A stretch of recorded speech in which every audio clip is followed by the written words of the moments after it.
Hello दोस्तों, कैसे हैं आप लोग। आशा करता हूं कि बहुत अच्छे होंगे। स्वागत है आपका हमारे यूट्यूब चैनल ग्रेविटी एजुकेशन पर। मैकेनिकल इंजीनियरिंग की सीरीज चल रही थी जिसमें स्ट्रेंथ ऑफ मटेरियल्स पे हम लोग बेसिक कंसेप्ट्स पर बात कर रहे थे लगातार। अभी आज का जो हमारा टॉपिक है वीडियो का वो है प्योर बेंडिंग। बहुत इंपॉर्टेंट टॉपिक है, बहुत बेहतरीन टॉपिक है। निश्चित तौर पर question GATE, SSC, JE, assistant engineer वाले जो भी एग्जाम्स हैं और यूपीएससी इंजीनियरिंग सर्विसेज एग्जाम जो है उसमें निश्चित तौर पर यहाँ से एक क्वेश्चन आता है। मजा आ जाएगा, फील करेंगे जब कंसेप्ट की बेंडिंग होती क्या है, तो सबसे ज्यादा मजा आने वाला है। तो हमारे साथ बने रहिए और मैं हूं आपका मेंटर शिवम।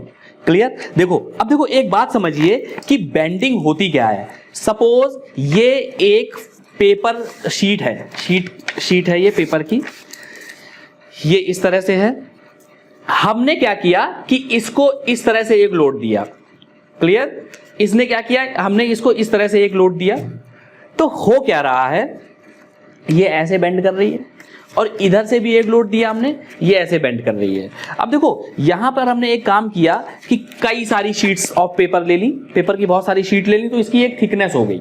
हाँ, हम एक लोड यहां लगा रहे हैं सपोज ऊपर वाले फाइबर पे, एक लोड हम लगा रहे हैं नीचे वाले फाइबर पे, और इस तरह का एक कपल जनरेट कर रहे हैं। तो क्या हुआ कि इसने इसको ऐसे बेंड करने की कोशिश की, अपोजिट कपल जो है उसने इसको ऐसे बेंड करने की कोशिश की, और ओवरऑल जो ये हो गया पूरा का पूरा शीट जो है वो ऐसी बेंड हो गई। तो यार कहानी क्या है, क्यों ये सब बातें क्यों कर रहे हैं कि बेंड करने की, मतलब क्या मजा आ रहा है इसमें। मजा आता है, अभी देखो मजा क्या आता है। क्या देखो, होता ऐसा है कि कोई भी बीम है, कोई मेंबर है जो लोड बियर कर रहा है, अगर उसमें बेंडिंग हो रही है तो हमें उसको बेंडिंग से बचाना है। यार अगर हम बेंडिंग से बचाएंगे नहीं तो वो क्या करेगा, अपना शेप बदल देगा। तो सपोज ये है, कोई बीम है, कोई इस तरह का है सेक्शन, हाँ ये बीम है और इस बीम पे ये एक ब्रिज बना हुआ है।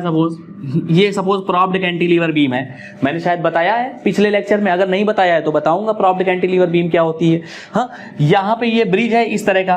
क्लियर। अब देखो है क्या कि अगर हम कह रहे हैं कि भैया यहाँ पे लोड लग रहा है, इस तरह से कोई लोड है, इस तरह से लगने लगे, ये लगने लगे, तो क्या होगा कि ये जो ब्रिज है ये जिस बीम पे टिका हुआ होगा, जिस बीम के सपोर्ट में होगा, वो बीम ऐसे हो जाएगी। और जब ये वो बीम ऐसे हो जाएगी तो जो कार मोटरसाइकिल यहां से निकल रही होगी, हाँ, तो वो मोटरसाइकिल क्या होगा, झूले में चली जाएगी, झूला झूलने लगेगी। हाँ, जो कार होंगी वो क्या होंगी, उनको जाना है और वो नीचे सरक जाएंगी। Are you getting my point और not. That is why we have to study the bending and we have to, हमें क्या करना पड़ेगा, हमें बेंडिंग से अपने कंपोनेंट को, अपने मटेरियल को बचाना पड़ेगा। और बेंडिंग से अगर हम बचा ले गए तो हम एक बेहतरीन इंजीनियर हो जाएंगे। Are you getting my point. तो अब समझ में आया कि भैया ये बेंडिंग का खेल क्या है, क्यों बेंडिंग पढ़ रहे हैं, क्या मजा आना है। तो देखते हैं यार, मैं जब भी कोई बात बताता हूं आप लोगों को तो इस तरह से बताता हूं कि आप उस चीज को, कंसेप्ट तो पढ़ो, बाकी साथ में रिलेट कर पाओ प्रैक्टिकल से कि जरूरत क्यों है, what is the need, why we are needing this. अब देखो यहां पे हमने क्या किया, सपोज एक बीम बनाई, या बीम कह लो या कोई हॉरिजॉन्टल कंपोनेंट कह लो, इस तरह से। इसमें हमने एक बात पढ़ी है, बात ये पढ़ी है कि लॉन्गिट्यूडिनल एक्सिस क्या होता है। क्यों लॉन्गिट्यूडिनल एक्सिस ये है, देखो ये इस तरह से, बहुत ध्यान से समझिएगा, बड़ा मजा आने वाला है।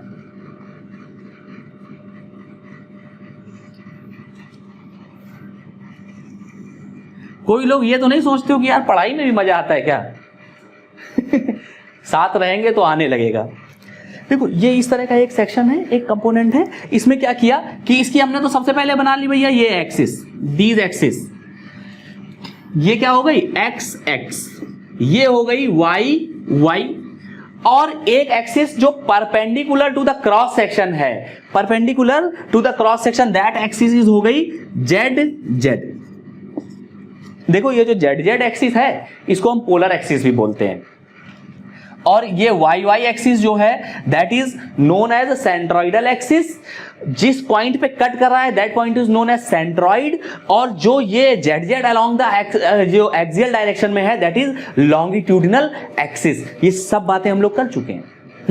ये हमने इसीलिए करी थी क्योंकि जब आप बेंडिंग पढ़ें तो आपको फिर ये सब माथापच्ची ना करनी पड़े, आपको इन सब चीजों में संघर्ष ना करना पड़े। हमने कहा longitudinal axis clear, centroidal axis clear, centroidal axis clear, centroid clear. Okay, now अब क्या है, ये सेंट्रोइड हो गया, ये हो गई लॉन्गिट्यूडनल एक्सिस, पता है आपको। हमने क्या किया दोस्तों, एक काम करते हैं, एक लोड यहां पर लगाते हैं P, हाँ लगा देंगे, और दूसरा लोड जो है वो हम लगा देते हैं इस तरह से यहां पर P। देखो लोड की डायरेक्शन अलग अलग है, टॉप फाइबर पे ऊपर की तरफ लग रहा है और बॉटम फाइबर पे लोड नीचे की तरफ लग रहा है। तो देखो इसकी जो डेप्थ है वो सपोज हमने कहा कि भैया डेप्थ कितनी है बीम की, that depth is D, clear.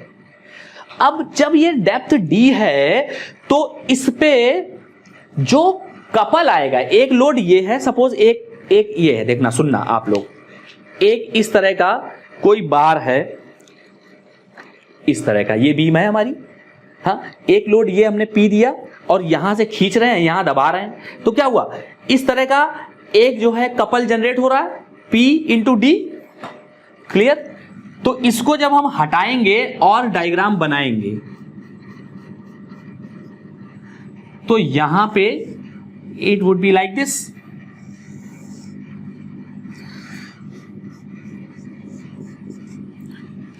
कितना आ गया मोमेंट जो आया M, वो आ गया P इंटू D, ये मोमेंट है, एक फोर्स और दोनों के बीच की जो डिस्टेंस है दैट इज क्या हो गया, M is equal to P into D। देखिए मैं बेसिकली आपसे ये मान के चलता हूं इंजीनियरिंग मैकेनिक्स के जो छोटे छोटे कंसेप्ट्स हैं या जो फिजिक्स के कंसेप्ट्स हैं वो आप लोगों को आते हैं। M is equal to P into D यहां लगा। अब देखो ये जो लॉन्गिट्यूडनल एक्सिस है ये इसके अलोंग लग रहा है, हर जगह P इंटू डी है, P into D, P into D, P into D, P into D, P into D, और यहां पे अपोजिट भी P इंटू डी दे देगा मोमेंट,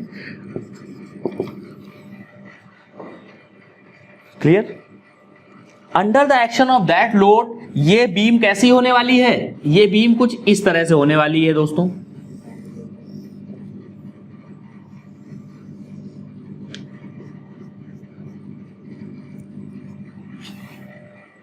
हाँ इस तरह की जो बेंडिंग है इसको हम बोलते हैं पॉजिटिव बेंडिंग, पॉजिटिव बेंडिंग कहते हैं, और इसको हम कहते हैं सैगिंग।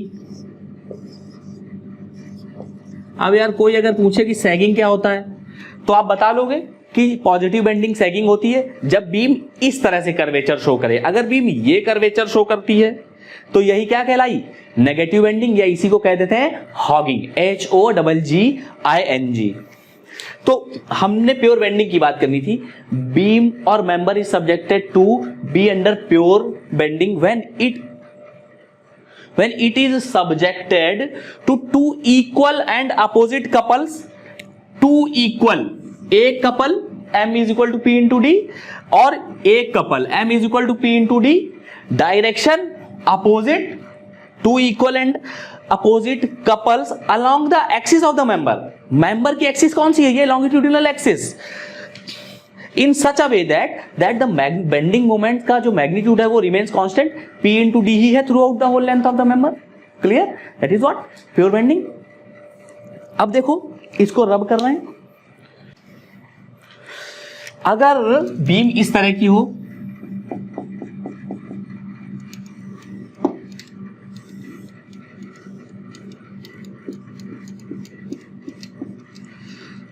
और इस तरह से बेंडिंग हो रही हो, मोमेंट लग रहा हो कपल, हाँ ये देखो हमेशा याद रखो अगर ये लगेगा तो उसका अपोजिट जरूर लगेगा।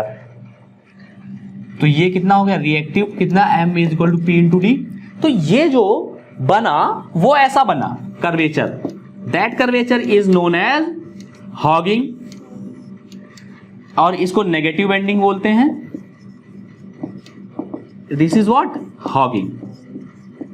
एक बात, अच्छा इसके बाद दूसरी बात समझो, यहां पर जो टॉप फाइबर था सैगिंग में उसकी नेगेटिव, और जो बॉटम फाइबर था वो अंडर टेंसाइल स्ट्रेसेस थे पॉजिटिव। यहां पर नेगेटिव बेंडिंग थी, सॉरी कंप्रेसिव स्ट्रेसेस थे टॉप फाइबर पे, बॉटम फाइबर पे पॉजिटिव स्ट्रेसेस थे। और जो ये जो लाइन दिख रही है एक लॉन्गिट्यूडिनल एक्सिस, इसके परपेंडिकुलर क्या है? Neutral axis. मैं बताऊंगा दैट इज व्हाट। ये देखो एक बात समझना सब लोग, this is not neutral axis. ये जो दिख रहा है it is not neutral axis. An axis which is a perpendicular to the longitudinal axis is known as neutral axis। मैं बताऊंगा अभी। ये एक्सिस साथियों, दोस्तों, ये जो है ये वाला ये axis, this axis is neutral axis, not this axis. I have seen in some books, हाँ, जो डिप्लोमा में रिफर की जाती हैं, इवन बीटेक में भी कई सारी बुक्स हैं, उनमें न्यूट्रल एक्सिस की गलत परिभाषा डिफाइन की गई है। तो ये न्यूट्रल एक्सिस है, ऐसी ये न्यूट्रल एक्सिस, ये neutral axis, infinite number of neutral axis are there. और जब इन पूरा का पूरा न्यूट्रल एक्सिस बनता है तो एक प्लेन तैयार होता है, that plane is known as neutral plane. That plane is known as neutral plane and longitudinal axis ये है, इसके perpendicular जो axis है that axis is known as neutral axis। Infinite number of neutral axes are there। The locus of the all neutral axes are known as neutral plane। और neutral plane क्या होता है? जहां पे कोई भी stress नहीं है, there are no stresses acting on the neutral plane, that is why they are known as neutral। Clear? तो इतनी बातें हमें समझ में आ गई। पॉजिटिव बेंडिंग समझ में आई, नेगेटिव बेंडिंग समझ में आई। नेगेटिव बेंडिंग में यहां पर पॉजिटिव स्ट्रेसेस होती हैं, नेगेटिव बेंडिंग में यहां पे नेगेटिव स्ट्रेसेस होती हैं।